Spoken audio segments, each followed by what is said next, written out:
চট্টগ্রাম বন্দরে মিথ্যা ঘোষণায় পণ্য এনে জালিয়াতির মাধ্যমে রাজস্ব ফাঁকি দিয়ে তা খালাস করে যাচ্ছিল একটি প্রতিষ্ঠান। সেই খালাসের অনুমতিও দেয় কাস্টমস কর্তৃপক্ষ, কিন্তু আটকে যায় কাস্টমস গোয়েন্দা ও তদন্ত অধিদপ্তরের চেষ্টায়। ধরা পড়ে বড় অনিয়ম। শেষ পর্যন্ত আদায় হয় জরিমানা সহ ৬,২২,০০,০০০ টাকা। ১, ২, ৩ ঢাকায় জমি জিতে নিন ১০০% ক্যাশব্যাক সহ ২০ কোটি টাকার পুরস্কার। গেল ফেব্রুয়ারিতে চীন থেকে চট্টগ্রাম বন্দরে আসে ২৮ ধরনের মেডিকেল সরঞ্জাম, যার আমদানিকারক সিলেটের কুইন্স হেলথ কেয়ার লিমিটেড, যা শুল্কায়ন ও খালাসের জন্য কাস্টমসের নথিপত্র জমা দেয় সিএনএফ এজেন্ট সুরমা এন্টারপ্রাইজ।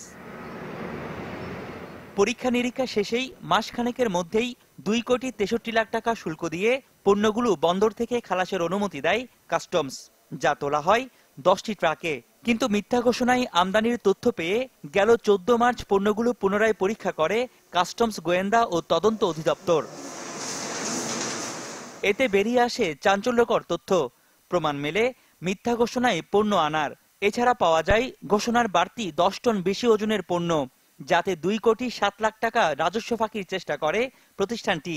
এই অপরাধে প্রতিষ্ঠানটিকে ৪,১৫,০০,০০০ টাকা জরিমানা করে শুল্ক বিভাগ। সব মিলে ৬,২২,০০,০০০ টাকা বাড়তি রাজস্ব গুনতে হয় প্রতিষ্ঠানটিকে। এক্সামিনের পরে আমরা বেশ বড় সড় নিয়ম দেখতে পাই। আপনার ঘোষণা বহির্ভূত পণ্য ছাড়াও সেখানে ঘোষণা অতিরিক্ত অনেক পণ্য ছিল এবং প্রায় ১০ টন প্লাস পণ্য আমরা অতিরিক্ত পাই। শুল্কায়ন শেষে ২,৬৩,০০,০০০ টাকা তা প্রথমে জমা হয়েছিল, পরবর্তীতে আরও ২,৭,০০,০০০ টাকা সেখানে ট্যাক্স বৃদ্ধি পায় এবং কমিশনার মহোদয় দ্বিগুণ জরিমানা করে ৪,১৫,০০,০০০ টাকা জরিমানা করেছেন।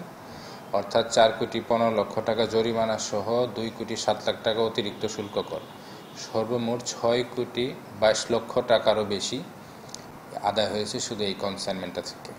তো এত বড় একটা সিঙ্গেল কনসাইনমেন্টে এত বেশি পরিমাণ সরকারি রাজস্ব আদায়টা একটি আসলে আশ্চর্যজনক ঘটনা। প্রশ্ন উঠেছে, ঘোষণা চেয়ে ১০ টন বাড়তি ওজন থাকার পরও কেন বিষয়টি ধরা পড়েনি শুল্ক বিভাগের কায়িক পরীক্ষায়। এ কারণে পরীক্ষণ ও শুল্কায়নকারী কর্মকর্তাদের নিকট ব্যাখ্যা তলবের অনুরোধ করা হয়েছে কাস্টমস গোয়েন্দা দপ্তরে দেয়া প্রতিবেদনে। আগে কাস্টম হাউস থেকে এক্সামিনেশন করেছে, কিন্তু আসলে কেন তারা এটা এই বিষয়গুলি তখন ধরা পড়েনি এটা আমরা বুঝতে পারছি না। তো আমরা কাস্টম হাউসের কমিশনার মহোদয়কে অনুরোধ করেছি যারা পরীক্ষা কর্মকর্তা ছিল এ বিষয়ে বক্তব্য নিতে, এবং সেখানে যদি কোনো গাফিলতি থেকে থাকে তাহলে আমরা পরবর্তী প্রশাসনিক ব্যবস্থা নিতে তাদেরকে হয়তো বলেছি। তবে এই ব্যাপারে কাস্টমস কর্তৃপক্ষ ও আমদানিকারকের কোনো বক্তব্য পাওয়া যায়নি। রনি দত্ত, চ্যানেল 24, চট্টগ্রাম।